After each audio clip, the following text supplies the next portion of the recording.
Olá meus amigos, olá meus irmãos, que a paz do nosso eterno Criador abençoe a vida de todos. Vou deixar mais uma mensagem aqui no canal Adorando em Espírito e eu espero que ela possa somar muito na sua vida. Venho falando já há mais de um ano sobre a importância de nós renovarmos o nosso entendimento. Muitas pessoas, por não compreenderem, elas criticam, elas falam mal, mas são coisas que é normal, né? Nem todo mundo entenderá. É como nas parábolas, como o Messias foi perguntado a ele por que ele falava por parábolas e qual foi sua resposta. Ele disse que ele falava por parábolas para que quem visse não enxergasse, quem ouvisse não compreendesse, né? Então ele não falava para todos. É só quem tivesse sensibilidade do Espírito entenderia. Então essa questão de renovar o entendimento ela é muito importante, porque quando a gente renova o entendimento, a vida passa a ter mais sentido. Você passa a entender o plano do Pai de forma maravilhosa. Mas para quem prefere ficar na carne, na letra, é uma opção que a pessoa tem. Eu convido a você a renovar o seu entendimento. Eu tenho certeza que será um alívio para a sua alma. Eu quero falar hoje sobre algumas passagens das Escrituras que, se nós não renovarmos o nosso entendimento, a gente acaba sendo presa fácil de homens. Homens com mensagens que tira de nós, muitas das vezes, a responsabilidade de que nós precisamos nos consertar com o próximo, resolver os nossos problemas, não jogar para que o Pai resolva. O Pai sempre quis filhos obedientes, filhos que ouvissem a sua voz e se consertassem um com o outro, que não deixasse brechas, né, um com o outro, porque as brechas elas são os maiores vilões das pessoas e elas muitas das vezes, por estarem cegas pelo sistema que cria toda uma mensagem fermentada, isso tira da mente das pessoas muitas das vezes as suas responsabilidades. Foi o que o Messias ele veio nos trazer, né? Ele veio nos trazer esse choque de realidade. Eu gostaria de falar aqui, por exemplo, uma das passagens. Eu vou pegar na sequência para ficar fácil da gente entender. Lá em Êxodo 14, do verso 16 em diante, eu não vou ler as passagens para não ficar muito demorado, você pode acompanhar na sua casa. Ali tem a passagem quando o povo passa pelo mar e eles passam em terra seca, né? Eu já ouvi milhares de mensagens falando que este momento, né? Porque existe o fato, a história, mas você provavelmente já ouviu muitas pessoas falando dessa passagem como sendo você passando e os problemas não te atingindo, você não sendo prejudicado, porque o Pai te guarda, te protege. Já ouvi uma vez, inclusive, na igreja quadrangular, foi um pastor lá que pregou sobre essa mensagem, e ele pregava de uma forma assim tão convincente que não tinha jeito. A gente saía de lá realmente acreditando que nós éramos super-heróis, né? E na verdade, esta passagem, ela se refere ao Pai separando um povo na terra que não se contaminaria com os enganos da Babilônia. Como que eu posso dizer isso para você e provar? Apocalipse 17, deixa eu ver onde que eu anotei aqui. Apocalipse 17, aqui ó, 17 verso 15. Ali, João dá uma revelação tão profunda, mas que se você não assimilar, não tiver a mente renovada, você não compreende. João fala assim: a besta, ela surge das águas. E ele fala que as águas são povos, multidões, nações. Povos, multidões e nações. E por que no restante da palavra o mar, a água não é isso? É claro que é, o tempo todo é. As Escrituras elas nos falam o tempo todo sobre o mundo carnal e o mundo espiritual. O tempo todo. Então ali quando o povo passa pelo mar e o mar se abre, ali ele está falando sobre justamente isso. O Pai, quando separa o seu povo, esse povo não se contamina com os enganos da Babilônia. Tanto os frutos da carne, né? Essas pessoas elas vão se despojando dessas imundícias, ao mesmo tempo também ela não se contamina com a crença da Babilônia, com a idolatria da Babilônia, e ela se torna um filho espiritual. Por isso que o Messias disse à mulher samaritana que quem não buscasse o Pai em espírito, o Pai não aceitaria. Porque buscar em espírito é justamente isso. Você deixa de buscar pelo que está no exterior e passa a buscar o que está no interior. É por isso que no Novo Testamento o Messias ele vem e batiza o povo com o seu Espírito. Aqueles que creem são batizados pelo seu Espírito. E o seu Espírito estando, né, em uma pessoa, a pessoa não tem mais necessidade de buscar o Pai fora dela, mas sim dentro dela, através do Espírito do Altíssimo que nela habita. Fato que o profeta Joel profetizou que na nova aliança seria derramado sobre toda a carne o Espírito do Pai. Bastava crer, como lá em Mateus 3, João fala, que o Messias ele batizaria com 2 batismos, um do Espírito e o outro com fogo. Quem crê, recebe o batismo do Espírito e passa então a buscar o Pai agora em Espírito. Por que em Espírito? Porque busca pelo Espírito do Pai que nela habita. Agora aqueles que não crescem seriam batizados então pelo batismo de fogo, pelo batismo do engano, né? Moisés, o nome dele significa tirado das águas. Por quê que o nome dele significa tirado das águas? Porque o Pai o tirou da Babilônia, do engano da Babilônia, para então poder tirar também o seu povo. Então você vê que nada é por acaso.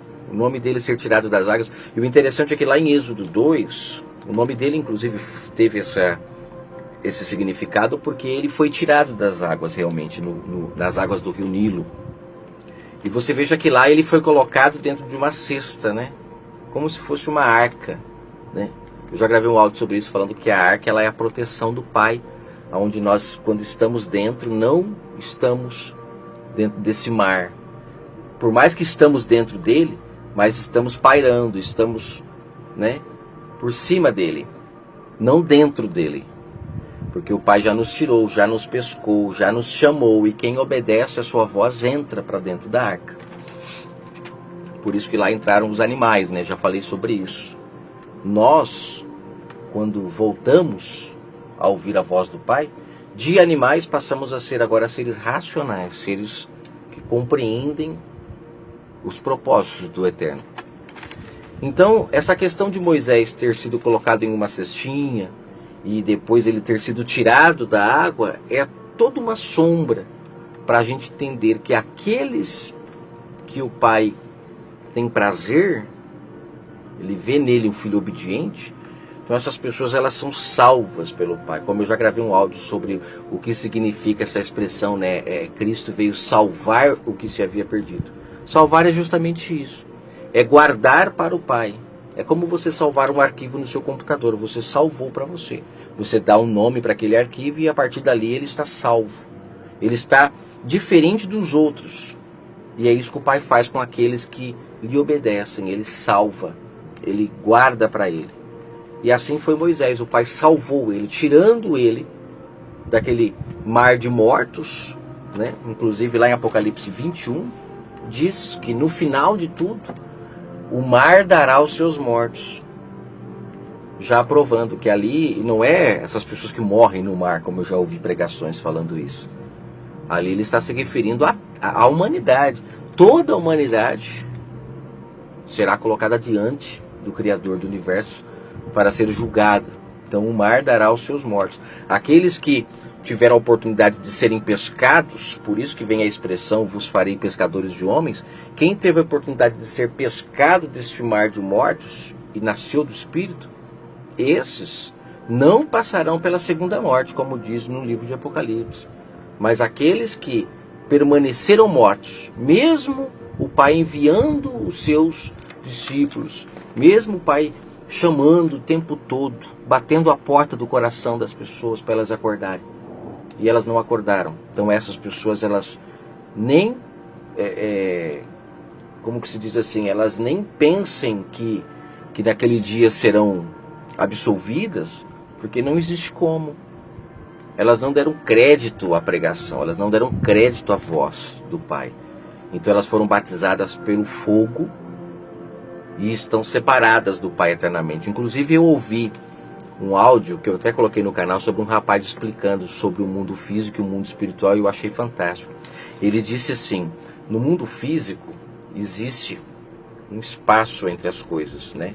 Pode ser pequeno, pode ser grande, pode ser até muito pertinho, mas isso é no mundo físico. No mundo espiritual só fica junto aquilo que for igual. O que é diferente não fica junto. Tipo assim, no mundo espiritual existe o bem e existe o mal. Eles não conseguem ficar juntos no mundo espiritual. Existe um abismo entre o bem e o mal. Existe um abismo. O Messias deixou claro isso na parábola lá de Lázaro, do rico e do Lázaro.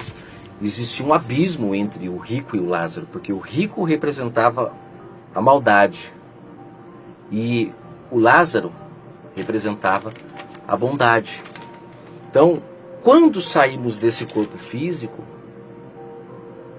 os que fizeram o mal vão para o lado do mal. Os que fizeram o bem vão para o lado do bem.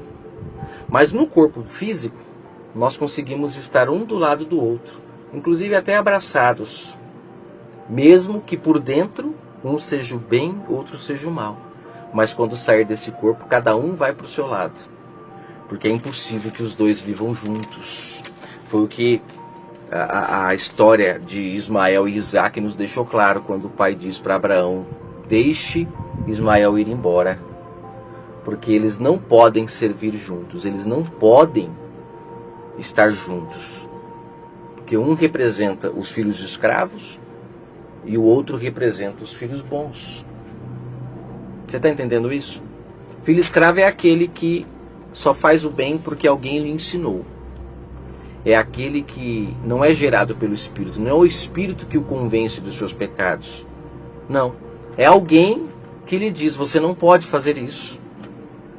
São aquelas pessoas que, quando estão em situações difíceis, elas recorrem a esses, eu costumo chamar de profetas da besta, que chega lá e fala: olha, você tem que fazer isso, isso, isso e isso para sua vida melhorar. Aí a pessoa faz.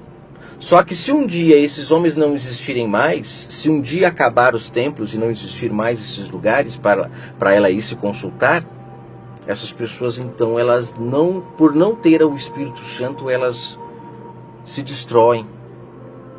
Então existem muitos filhos de escravos em cada esquina, em cada lugar. Pessoas que precisa que alguém lhe diga o que fazer. Fato que Paulo disse em Hebreus 8 que no novo pacto que se iniciou no madeiro, pacto que o Pai fez com o ser humano, que é o reino do Messias vindo ao ser humano, nesse pacto não há necessidade de que ninguém vos ensine nada, porque é o Espírito Santo que lhe ensina. Então aqueles que têm como guia o Espírito Santo, que obedecem o que o Messias falou em Mateus 23, quando ele diz: não tenho entre vós guias, não tenho entre vós rabi, mestres. Tenho apenas o Pai como vosso guia. E este Pai foi dado a todos no madeiro, porque o Messias disse: eu vou para o Pai, mas ele lhes enviará o Espírito Santo. Vocês não serão órfãos. Perceba que a expressão órfão é realmente uma pessoa que não tem pai. E ele disse que ele enviaria o Espírito para que as pessoas tivessem então um pai. A partir daí não era para ter mais o homem como pai. Não era mais para o homem ficar se colocando como professor do ser humano. É o Espírito que lhes ensinaria. Fato que João também disse em 1 João capítulo 2, a partir do verso 20. Você está entendendo o que eu estou querendo dizer? Esse negócio de você ficar debaixo de homens é velha aliança. É quando as pessoas não tinham o Espírito Santo, então elas ficavam debaixo de guias, de tutores, né? O Pai chama esses homens também de, lá em Marcos 12, ele chama eles de agricultores, né? Porque iriam cuidar da vinha do Pai, que eram as pessoas. Então elas recorriam a esses homens, mas elas, naquela época, não existia a presença do Espírito nela. O Pai habitava o tabernáculo. Mas na nova aliança, quando o Pai derrama o seu Espírito, como profetizou o profeta Joel, e em Atos 2, Pedro afirma que a descida do Espírito Santo que aconteceu ali era como que eu posso dizer? Uma confirmação do que o profeta Joel disse que aconteceria. Então já se concluiu. Só que só recebe esse Espírito quem quer. Quem quer ficar debaixo de homens, infelizmente, são filhos de escravos ainda. Só dando uma sequência, eu falei sobre o povo que passou por terra seca, representando um povo separado na terra.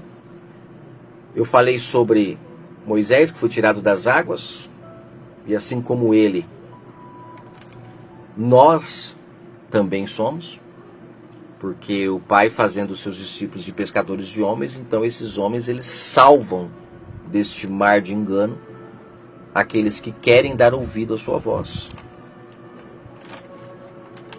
Tem a passagem de Mateus 14, quando Pedro afunda nas águas. Eu tenho uma mensagem sobre isso no canal muito interessante. Ali Pedro afundando nas águas é a prova clara de que Pedro ainda não havia nascido do Espírito. Fato que é muito fácil de se perceber, porque os discípulos negam a Cristo até o último minuto, eles se afastam dele. Só depois é que eles vão começando a entender o que o Messias falava. Inclusive lá em Marcos 14, os discípulos, quando o Messias ressuscita, e eles ficam sabendo que ele ressuscitou, eles se lembram do momento em que o Messias estava no templo, e ele disse: destruam esse templo e eu levantarei o verdadeiro templo em 3 dias. E ele se referia ao seu corpo, mas os discípulos não entenderam isso de momento. Eles também entenderam como os mestres da lei entenderam. Como que vai levantar um templo em 3 dias se esse daqui demorou vários anos para ficar pronto? Eles não entenderam que ali o Messias falava dele, porque eles não compreendiam a obra de salvação. Eles não entendiam. Então eles eram carnais. E lá em Marcos 14, a partir do verso 50, eles dizem: realmente ele falava sobre si quando disse: levante, destruam esse templo que eu levantarei o verdadeiro em 3 dias. Ele falava sobre si. Então você vê que foi um processo. Inclusive em Atos 1 fala que o Messias ficou 40 dias com ele, lhes abrindo as Escrituras. Então quer dizer, Pedro afundou nas águas porque era a sombra da carnalidade que ele ainda tinha. E muitas pessoas hoje estão afundadas neste mar de engano, buscando essa religião humana, buscando essa religião exterior, e não a interior, que é um prato de comida por necessitado, que é aquele sentimento de mudança de vida, que é não dever para ninguém. Isso é a busca espiritual. É você agora ver o Pai no próximo e fazer a Ele o que você gostaria que Ele fizesse para você. Muitos estão afundados nessas águas que é o mundo e estão enganados pela besta, porque de acordo com Apocalipse 17 fala que a besta ela está no mar. Apesar de que também fala que a besta do mar e da terra se juntaram, né? Porque quem era a terra? Quem foi separado para ser a terra? Foi o povo de Israel. Um povo que não se contaminava com os enganos da Babilônia. E este povo, após a morte do Messias, eles se venderam para a besta do mar, se uniram e agora fazem milhares e milhares e milhões de pessoas enganadas por todo o mundo. Infelizmente. O Messias veio, feriu a besta na cabeça, cumprindo o que em Gênesis está escrito, que os filhos da mulher feririam a serpente na cabeça, né? Feririam a serpente. E a serpente ali, o próprio Messias deixou claro o tempo todo que era o sistema enganador, que eram as árvores que o Pai não plantou. Ele veio e falou para as pessoas: esses homens são mentirosos, são ladrões e salteadores de ovelha. Eles matam, roubam, destroem as ovelhas. Não são de verdade o pastor de vocês. O pastor de vocês, ele dá a vida por vocês. Então esses homens foram desmascarados pelo Messias. As pessoas então começaram a abandonar esses homens para agora serem espirituais. E lá em Atos 4 fala que eles começaram a vender tudo que tinham para ter tudo em comum. Porque começaram a entender que o reino do Pai é o reino de amor, é reino de bondade, de fidelidade para com o próximo. Só que esses homens, eles entraram no meio do rebanho, eles abocanharam o rebanho, como disse Paulo em Atos 20, e dissiparam as ovelhas. Mas o Pai está resgatando novamente suas ovelhas. Só para finalizar, o Messias então fala em Mateus 4 sobre essa questão de que faria eles pescadores de homens, né? Lá em Lucas 8, quando o mar está agitado e o Messias estava dormindo, ali mostra o quanto os discípulos não eram nascidos do Espírito. E eles ficam admirados no verso 25 de Lucas 8, quando o Messias dá uma ordem para o mar e o mar lhe obedece. A gente tem costume de enxergar este mar fisicamente, né? Mas não. Este mar é o mundo. E ali o Messias, ele dá a ordem porque ele é a autoridade suprema. Todos se calam quando ele fala. E é por isso que o mar lhe obedece. Se você continuar enxergando letra, você não compreende. Outra coisa, a palavra ela não se mistura com o mar. João 14, quando o Messias ele paira sobre as águas, né? Foi no mesmo momento quando Pedro afunda. O Messias ele não se mistura com o mar, com os enganos da terra, com a religião da terra. Por isso que ele paira sobre as águas, que é sombra da sua verdade, que não se contamina com a mentira. João 4, o Messias diz para a mulher samaritana que ela estava indo buscar uma água no poço, que ela voltaria a ter sede. Mas se ela bebesse da água que ele tinha para dar, ela nunca mais teria sede. E esta água é o Espírito Santo. Por isso que nós gravamos um áudio falando sobre o batismo, né? Que o batismo hoje não é com água física. Inclusive eu estava lendo, né, aqui essas passagens sobre o mar para colocar, e eu me lembrei, né, de que o Messias se batizou na água. Ali, o corpo dele, o físico, se batizou. Você vê que ali, naquele momento, quando ele é batizado na água, ele cumpre, quando está escrito que maldito é todo aquele que for pendurado no madeiro. Ele, ali naquele momento, ele aceitou o engano da religião no seu corpo. No seu corpo, para então ser pendurado no madeiro e colocar fim a ela. E agora as pessoas poderiam se casar com o Messias ressuscitado, que já não tinha nada a ver mais com aquela podridão toda. Olha que interessante.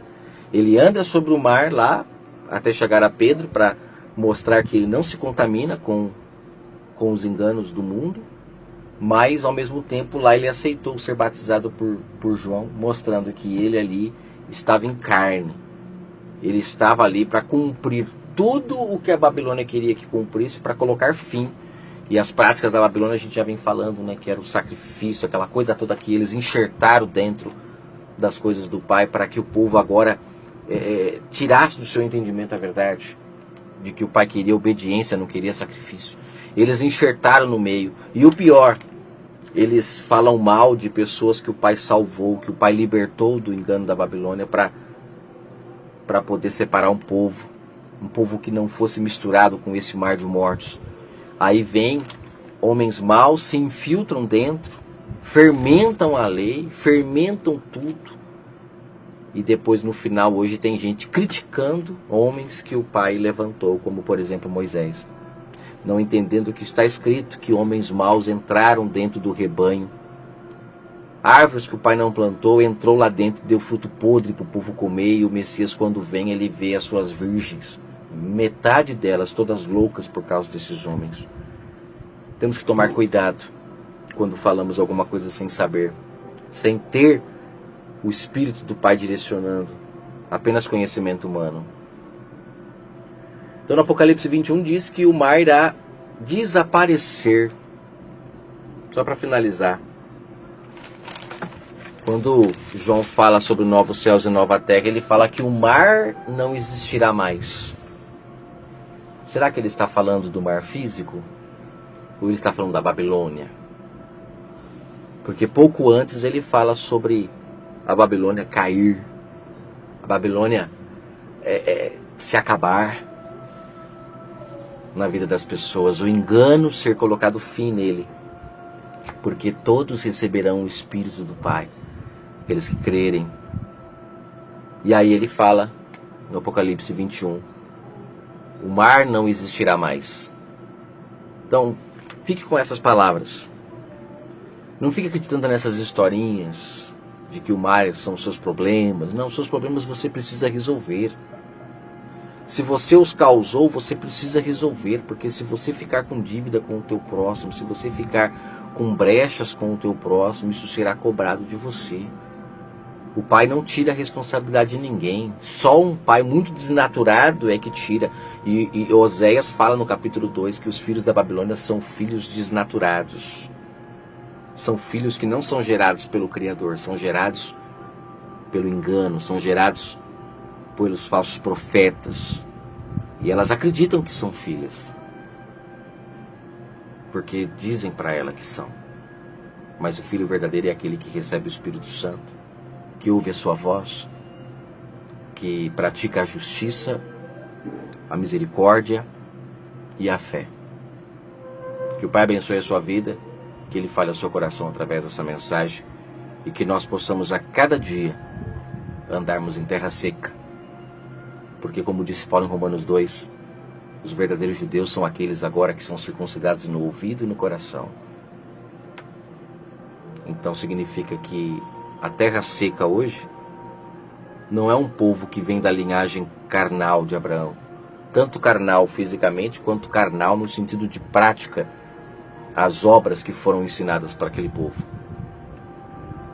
Agora os filhos legítimos são aqueles que, ao receber o Espírito Santo, têm dentro delas fonte de água viva, como ele disse para a mulher samaritana. E aí não tem necessidade mais de beber de outras fontes. Ela bebe da fonte que está nela. Fonte essa que os profetas tinham neles.